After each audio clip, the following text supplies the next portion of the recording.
Hello everyone, Dennis Cheng here. Welcome to another video. So you may have heard that the legendary guitar player Sylvain Luc has passed away just a few days ago. Although by the time this video was posted, it should be a week ago. And it's kind of a bit of a shock. He was very, very young. And I'm very, very lucky to have been able to work with him in 2022. I want to make this video tribute to him. What you just heard was is a folk song from the era where he's from, in the south of France and also the north of Spain. This area called Basque country, and it's not very well known, but it's a place of immense beauty with rich, very rich culture. And the reason he is who he is in part because of this rich culture that he grew up in. I'm going to talk a little bit about this. I was there only once, and I remember just how breathtaking it was over there. So what you heard was an arrangement that he does. He recorded this for DC Music School. So that's what we did in 2022. In January of 2022, we did a series of videos. And I'm so grateful to him for accepting to work with me, allow me to produce this video series. And I'm so glad that we got to do this, because one of my biggest regrets in life was having had the opportunity to work with people like Didier Lockwood, Vic Juris, who were about to do something together, but then they passed away. And for me, this kind of like always haunted me. And while I wish Sylvain would not have passed away so soon, I'm just still somehow very grateful that I at least got to record him for posterity. And I want to talk about the moments that we spent together outside of work, because we spent 2 days working in the studio, but also we hung out a lot during those 2 days in our free time. We went to just get a coffee, get some lunch, dinner, and everything. And during that moment, we had a lot of incredible conversations. And at that time, I was telling myself, oh my goodness, I need to record what he's saying, because there's just lots of little tidbits, little things that he was talking about that I thought was just so wonderful that's hard to kind of talk about when you're kind of like in front of a camera. But here we are as if we were just like friends talking, and then somehow the conversation just grew very organically. So I want to share some of this with you, and this is done from memory. So I hope I don't get any little facts wrong. If I do, someone notices that I make a little wrong statement, please just let me know, correct me. I'll pin your comment or something. I learned a lot about music not from traditional lessons or classes, but from meeting people. And I got like little pearls of wisdoms from different people, little things that they might have said that they probably don't even remember that they said, but that have always stuck with me. And so I want to share some such things with you from Sylvain. Before I start, I want to talk about him from a human perspective. During the pandemic, I had a lot of time to reflect. I think the pandemic has affected all of us, most of us, myself included. And during that time, I guess this new chapter of mine, I try, in terms of music, I'm trying to gravitate towards kind of like the more human aspect of music, the beauty of humanity. And there's a lot of ugliness as well. I try to stay away from that. So I want to talk a little bit about Sylvain as a human being.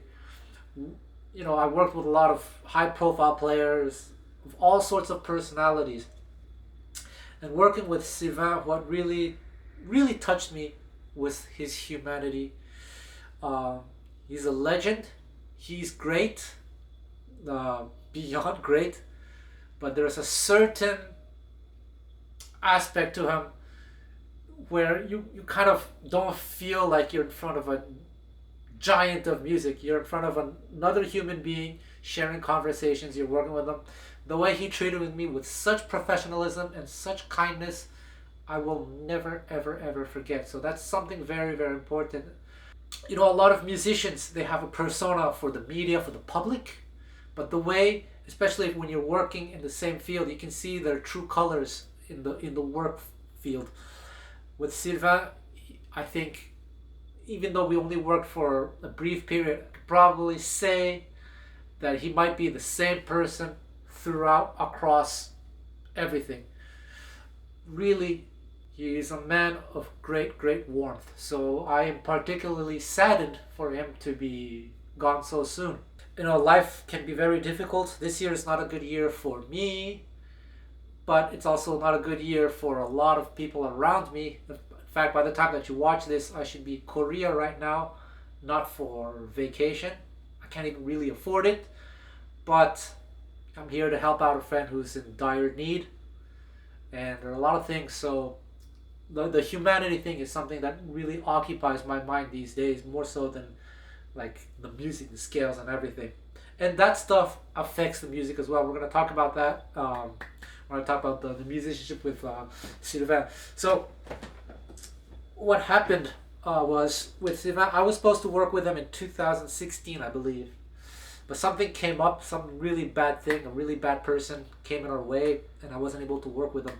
But that turned out to be a big blessing in disguise, because into those 6 years, between 2016 and 2022, I grew a lot as a producer. I really honed my skills as a producer of these instructional videos.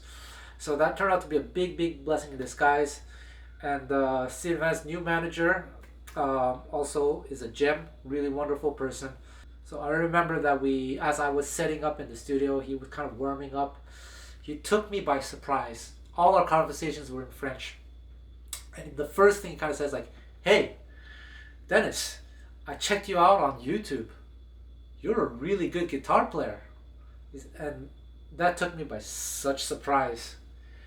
And you know, this is like a legend of music saying such things. Of course, I'm very, very touched. But I just remember being like very embarrassed, and also kind of surprised, not knowing how to reply.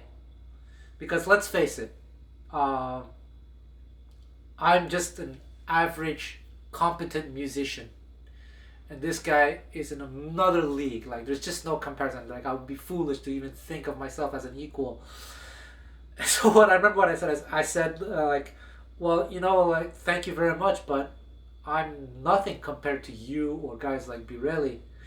And then we said, I'll never forget this. He said, "Yeah, but you know, people like me and Birelli, we are of another breed, another category." He said something like that.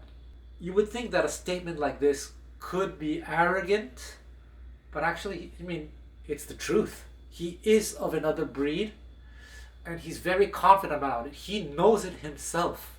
He knows that he was special. But the way he talked to me, and I see the way he talks to other people, is that despite all this, he treats everyone as an equal, despite knowing that he's superior in terms of music. And he treats everyone with such warmth that when you hear someone say something like that, you can't even think that it's arrogant or bragging. It's just the truth. It's like I can see that the wall here is blue, the bed sheets are white. It's a fact. He knew he was special. A man of tremendous confidence, but also of great humanity. And so, in certain interviews or even with conversations that we've had, we talked about harmony, that he's just like an encyclopedia of guitar harmony. And in one other interview that I read or saw of him in French, someone asked him like, "You are known to be able to come up with harmonizations on the spot. Like, where does that come from?" And I think we talked about this in our conversation, and he replied, "You know what? I don't even know how to answer that question. It's just something that I've always been able to do."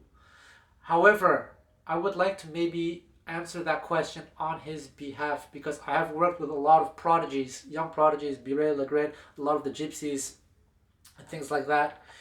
He is a product of his environment. He often worked with Richard Galliano, another legendary accordion player. When Richard Galliano came to Taiwan, he did a workshop and I was there. And he asked the Taiwanese, you know, like, for me as a Frenchman, I'm very close to my culture, to the folklore, that, you know, it feeds my music. And he said, I'm sure that you Taiwanese must be very close to your culture and must feed your music. And this is where I felt really sad. Everyone in the room laughed and they said, no, not at all. And that is the difference. I'm often very critical about Taiwanese music culture because of things like this. Sylvain Luc, this Basque region of France is a unique region. It could be pretty much its own country, but because it's part of France and also part of Spain, it's a society that is absorbed into another society.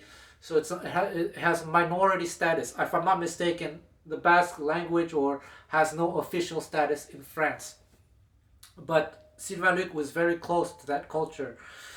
So he told me that he grew up playing the traditional music of Basque country. So the piece that I played for you in the beginning is one of those pieces.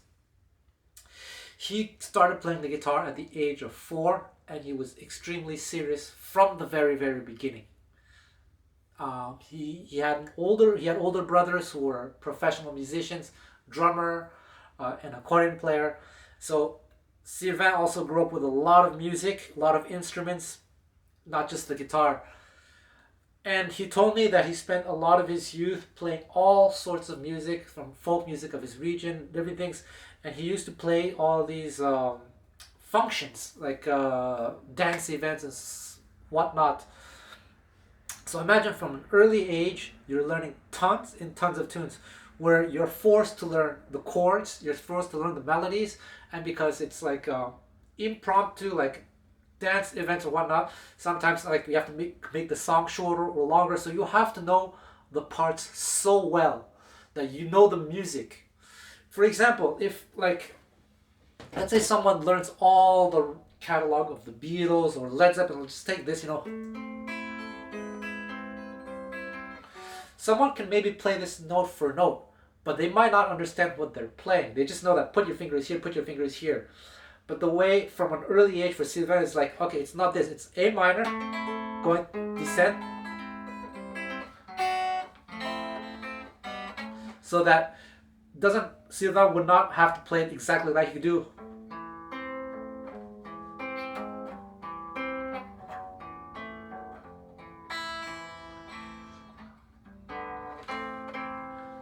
That's when you know the music internally, inside out. And then the melody. So I talk a lot about this in my YouTube channel, that of course learning like scales, arpeggios and everything, all those things are really, really good. I come from a theory background. I have a degree in theory, so I'm not here to say like don't learn those things. Learn them, but the priority should always be the music. And you need to learn music, as much music as possible. It doesn't have to be jazz, like anything, happy birthdays. A lot of people can't even play happy birthday. Put it with chords.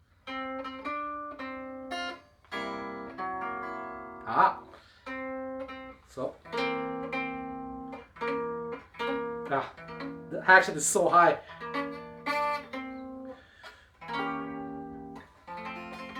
Etc. Put chords with it. Beatles.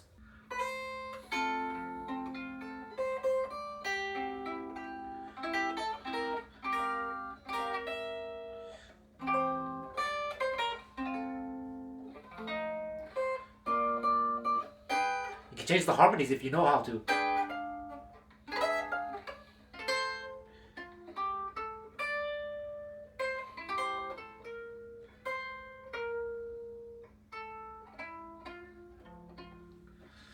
Take any melody, anything, absorb as much music as you can. Now imagine Sylvain was doing this with whole but everything that he heard, starting from the age of 4. By the time you're maybe 20 years old, how much knowledge you've acquired organically. It's all organic. So that's, I think, where that ability comes from. Learn music, prioritize music, absorb everything, absorb the melodies, absorb the harmonies, see if you can find new harmonies, change the melodies a little bit. That's what he's been doing from a very, very early age. And what's very interesting is that although he learned organically, he also went the academic way. He learned, the kind of like the rules, the grammar, he had a formal education in music as well, if I'm not mistaken. I think he was a cello major or something. Anyway, so he has both worlds. And when we were talking to each other, and again, a testament to his humanity and his kindness is that, listen, this guy is vastly superior to me. I know this.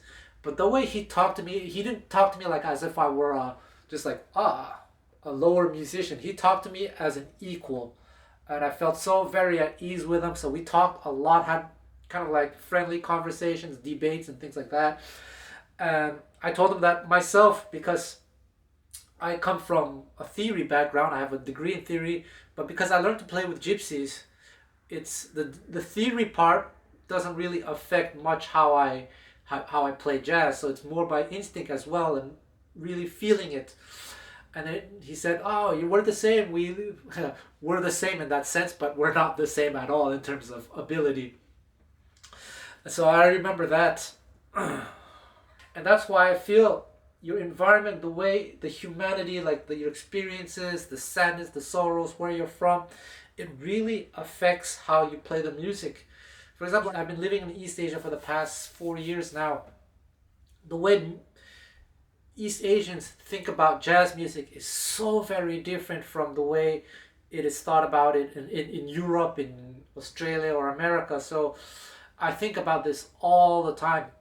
Even though the level can be high, the attitude is so different, and I can kind of feel it in the way the music is played. And I remember Sylvain telling me that he loves the challenge of being surprised, of having to find yourself in a situation, unfamiliar situation. How do you get out of it? I think a lot of this prowess, this ability to harmonize on the spot, comes from what I said earlier, learning lots of simple songs that actually he told me he did not want to play, but he had to play it because it was work, but that fed him. But also finding himself in situations where he didn't know what to do, but he had to learn to figure out what it was on the spot. Doing this from the age of 4, like I said, by the time you're 20 years old, my God, this is like far more than most people ever learn in a lifetime. He passed away at the age of 58, so imagine being like that for 54 years. And so this kind of liberty, this freedom, this improvisation thing even extends to real life. Like a lot of these YouTube videos, when I started making YouTube videos in the beginning, it was very hard for me. Like I didn't even know how to talk. I didn't know what to say. I sometimes had to prepare scripts of things. It was really hard. But now I'm trying to kind of live by that philosophy. Nothing is scripted. Everything I'm saying here is coming from here in the moment, and I have to find my way out of this situation. I've had to do university lectures in front of like hundreds of people with nothing prepared, because I wasn't even told that I had to do a lecture. So that I just say, "Hey, can you do this lecture?" "Oh, what?" "All right." 10 minutes later, I'm in front of like 100 people for 2 hours. I have to talk, and this is such a great, it's scary, but it's a great challenge. It's the way I kind of try to approach improvisation as well. When I solo, when I improvise, I just let whatever come out. And of course, I try to be very self-aware and critical. All right, I should not have done this. This isn't what I should have done. I need to work out more muscle memory stuff. So even though I will never achieve, statistically speaking, never achieve the greatness of Sylvain Luc, there are certain things that he taught me that I try to live by, such as this freedom thing. I like I said, I don't really practice much anymore. Music is not really my priority these days. But I'll tell you what, I went sat in with last year, like at a jazz club. Good musicians in Japan, somewhere in Japan. They played well. Then they invited me to sit in. And the audience, before that, they didn't clap for any of the musicians. But when I played, they clapped for me. I think it's because of this spontaneity. I try to play really what I feel. I know it sounds like very hippie and everything, but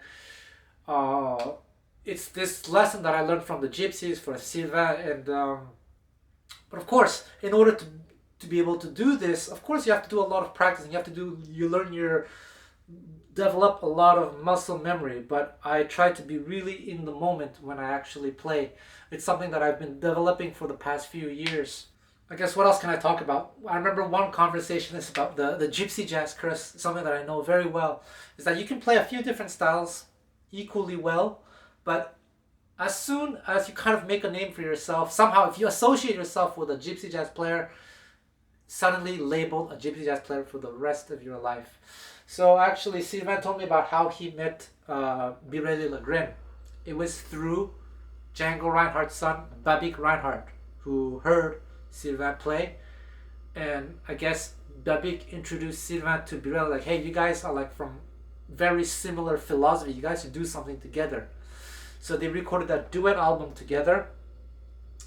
And then the first time I think that he was meant to play in the USA, they announced him as a gypsy jazz guitar player. So this is a curse that I know all too well. Guys like Andreas Olberg, Birel Legren, Antoine Boyer are trying to like fight that curse. Of course, gypsy jazz is great, but it can be sometimes very annoying. It's like, oh yeah, you play gypsy jazz. This guy's a gypsy jazz player. This guy's a gypsy jazz player. When you do other things, whatever. So even Sylvain was a victim of this curse. I think they even announced him as a gypsy musician, like a ethnically gypsy, when he's not. He's from the Basque region of France. As to why culture is very important, like language and everything, it's through culture and language that you can befriend other people of similar interests. I learned a lot from the gypsies because I was able to become friends with them. Why was I able to become friends with them? Because I was able to understand how their culture worked, to respect their culture so that I can be accepted into their culture. And then we speak the same language, so we can hang out together, become friends. So such things, I think are very, very important. Just like here, I'm living in Japan. I'm making a huge effort to understand how Japanese society works, to understand how the language works, so that I can fit in Japanese. I'm not trying to assimilate, but I'm trying to integrate to the best of my ability, since I plan to live here for the long run. So things like that. I've always told people that, it's a little bit unfair, but like if there's something that you like so much and it's so important to you, then you need to find a way to get into that culture, to that community. That's why there are people who move to India to study Indian music, who learn Spanish, to go live in Spain and spend time with the masters. All sorts of different things like that.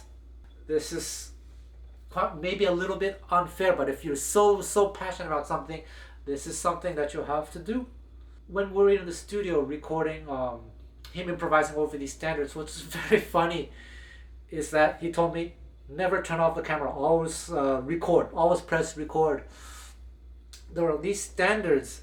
I gotta say that this guy was such a pro, in the sense that he was willing to do anything I threw at him. Like, I told him, are you comfortable playing this song? Some people say, no, I'm not comfortable, I don't like this song. But he would do anything I asked him to do. And I would tell him, do you know the song? No, but press record, let's see what happens. And this is a guy who has the absolutely highest degree of perfect pitch, I guess. But not perfect pitch is not enough. I've talked about this in other videos, but not only does he have insane perfect pitch, but he has all this knowledge that as soon as he hears a note or a series of notes, he hears the context and can immediately react. So we were recording all these songs where it was just the drums and bass, and he was listening to the bass and just reacting to the bass as it happened. And we did some takes like that. This ended up taking a little bit of time for the songs that he didn't know, because while it's a really impressive feat, I would ask him, okay, now that you've heard the bass line once, can we do another take, so that it can be a little bit more like less reaction, because he was only reacting, right? But now that you know what the harmony is kind of sounding like, you can do another take where as if it's more planned, so to speak. But that's very, very impressive. Like you put on like whatever, I don't know what it was, giant space, and you would just listen to the bass. Okay, it's a B note. Then it's going to a D natural. Then it goes to a G natural, B flat. So, boom, like that. It's absolutely insane. Well, he knew giant steps already, but I'm just like giving you an example.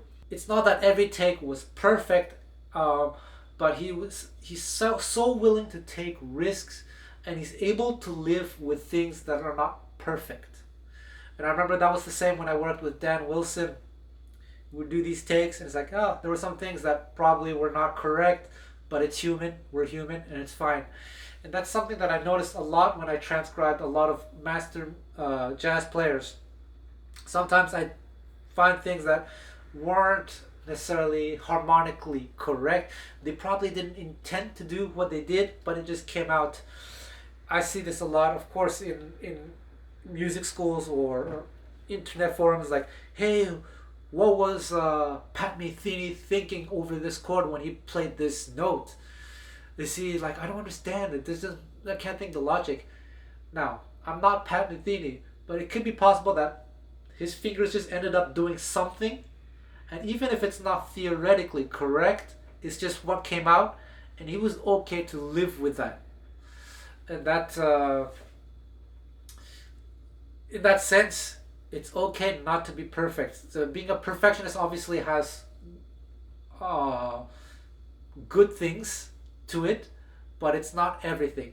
I think when you practice at home, you should definitely try to be as perfect as possible, but in real life, you should learn to let go. And then after self-critique is like, okay, it was not perfect, but does it bother me? Like, really, really bother me? If it does, okay, then you fix it. And if it doesn't, then you live with it.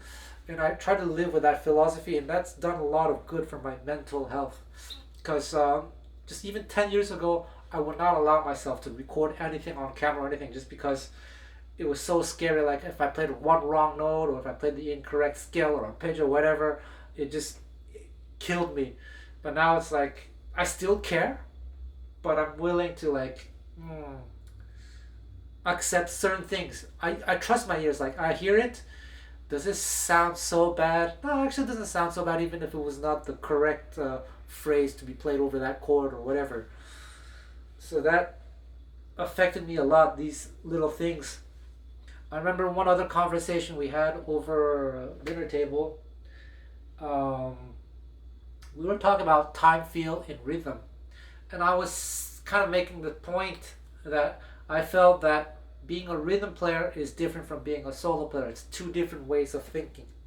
And he had this counter argument. It's like, he disagreed with me. He said, I don't think so. I think rhythm and soloing are two sides of the same coin. They're exactly the same, but just different purposes. But the mindset is everything the same. And actually, I get exactly what he's saying. That's certainly a style of playing. And when you're gonna go for that style of playing, you have to train yourself in a different way with that in mind. So his album with Birelli, the duet album, a lot of it is just kind of like off the cuff, whatever happens, not much planning. And that's really, in order to do that, then you have to hone your accompaniment skills and your solo skills in such a way that it works. But then I explained my point of view that in jazz, for instance, gypsy jazz or straight ahead, soloists can sometimes very purposely play behind the beat. And if you're going to be accompanying, you cannot treat that solo, you cannot react to that solo in the same way. You should not play laid back that way, because then what's going to happen is the music's going to slow down. Or vice versa. If someone's rushing, so you have to, as an accompanist, you have to be aware of what the person is trying to do, and then have to stay somewhat stable. And when I explained it that way, he said, you know what, you're right. He agreed with me. So two different schools of thoughts, they're both very, very valid, and you have to be aware of what you want to go for. And when I work with DC Music School artists, I'm there for them. I try to work with the artists in such a way that they feel comfortable, that they're taken care of, that they feel that they were taken care of. I buy them meals, whatever. And sometimes with a lot of artists, it's just business. It's fine. Like, we finish work, the artist said, "I thank you, bye," boom, leaves. With Sylvain, I remember we finished work that time, and he was like, "Hey, let's have a meal. And we went to this restaurant, this bistro next to the studio, and he paid for my meal. He didn't have to. I was gonna pay for it. I wasn't saying I should pay. No, whatever, man. This kindness, I will never forget. Just what a human being he was. And I remember saying as we wrapped up, like I said, man, I'm really glad we got to capture so much of your playing. And then he said something, but you know, this is only a fraction of what I can do. I can do way more than what we just did. And I said, well, I guess we'll have to get together in a few years to record another like 5, 6 volumes. And he said, no problem, let's do it. That will never happen. But I'm glad at least I managed to capture maybe 5%, 20%, I don't know, 5% of what he can do for posterity. In those videos, you know, he talks a lot about philosophy, shows a lot of cool techniques that are very hard to understand, but he explained them in detail, so you should check them out. By the way, he's the second DC Music School to pass away, Pat Martino being the first. Never really thought about that, but now instead of paying the artists themselves, I will pay their next of kin. So please support DC Music School. Keep buying the lessons, because even though the money will not go to Sylvain, it will go to his wife. Another thing, we talked about the joy of music.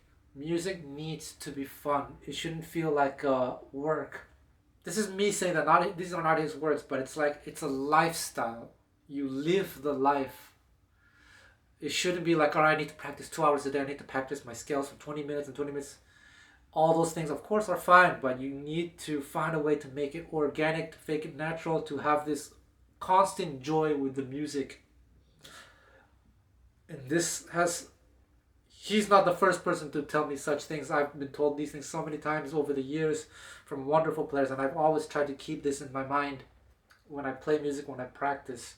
This is why sometimes music schools can be a little bit toxic, because some people I've had to give lessons, but kind of like therapy sessions, to a lot of young people who needed to talk to me because they've had, like, I wouldn't say traumatic, but like not always the greatest experiences at musical, where they felt the pressure and everything. Whereas a guy like Sylvain is just so happy and just, well, of course he's a genius, but he treated music as his toy since he was 4 years old. He treated it as a toy, but he was very serious about his toy, so he really worked hard and practiced in all the correct ways. This is the result that you get.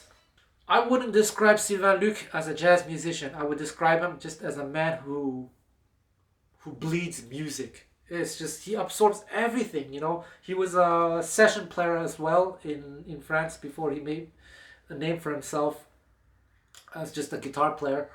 He he played so many different kinds of music. And whenever he played all these different styles of music, it was not always necessary in the style. It was always his own style. And that's kind of very, very cool too. Depends what you want, of course. If you want to play like in a specific style, then you study that. He could have done that if you wanted to, but Sylvain was just so free that way. He was free as the wind. But he always played everything from the heart, the way he meant it, because he could hear everything. He's just so self-aware of everything that he played. And it's just so organic. I think when you hear him play, you can kind of tell that it's organic. It's just very, very natural. He's one of those rare musicians who managed to marry the academic, all the worked out stuff, with the free, and let the free part take over more so than the like worked out part. It's really, really incredible. So I guess if there's anything I want people to take away from this video, because I think I want my channel to be a channel where I can help aspiring musicians, aspiring professional musicians, or just even hobbyists think about music in a more positive, healthy way. It's kind of a holistic approach. What I want you to get out of this is focus on the music, learn songs.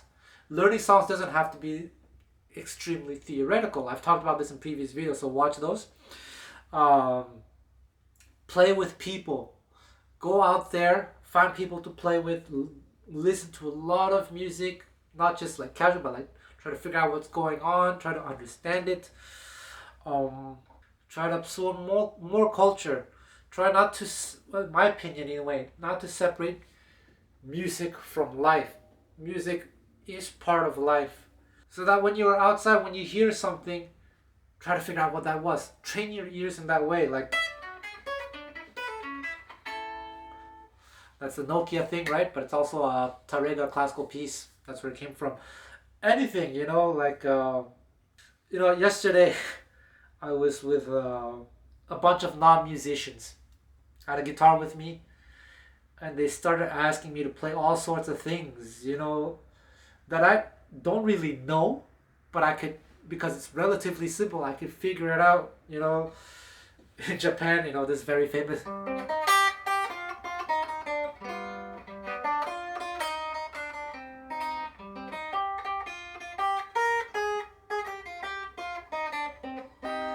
Little things like that. It's from an anime. Do you know which one? Or like someone asks, "Hey, can you play What a Wonderful World?" It's like, "Oh, what is it?"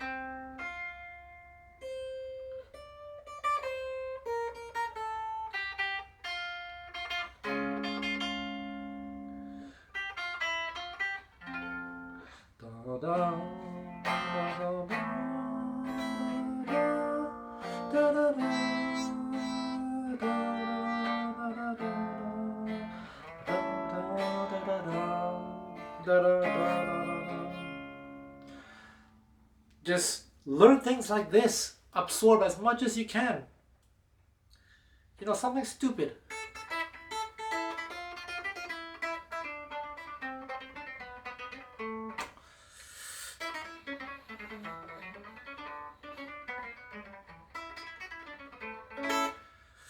Uh,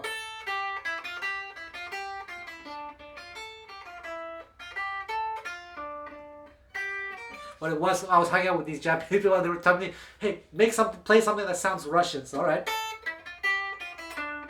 Play something that sounds Italian. Jewish. All these things seem really stupid, but how many of you can come up with this on the spot with very little practice? Can you come up with the harmonies?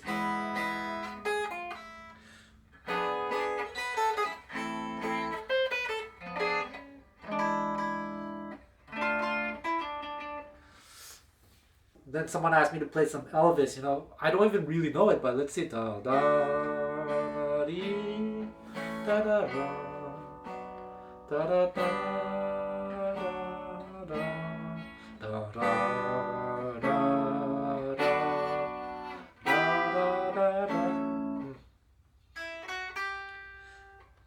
I don't know. Da da da da, da da da.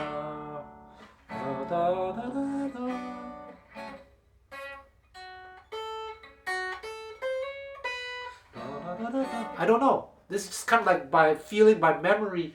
Of course, you can go and check. I'll go check it later to see what the chords really were. I just know that maybe it was in D. I've played it once before, like a long time ago.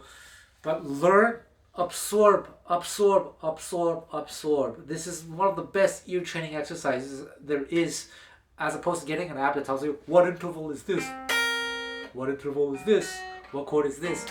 Just learn music. It will do wonders for you, I promise. So these are things I learned from Sylvain, but before Sylvain, a lot of other players. One thing that I've noticed in common with all these wonderful jazz players is how much music they know, but not necessarily at the academic level, but at the instinctive level. There we go.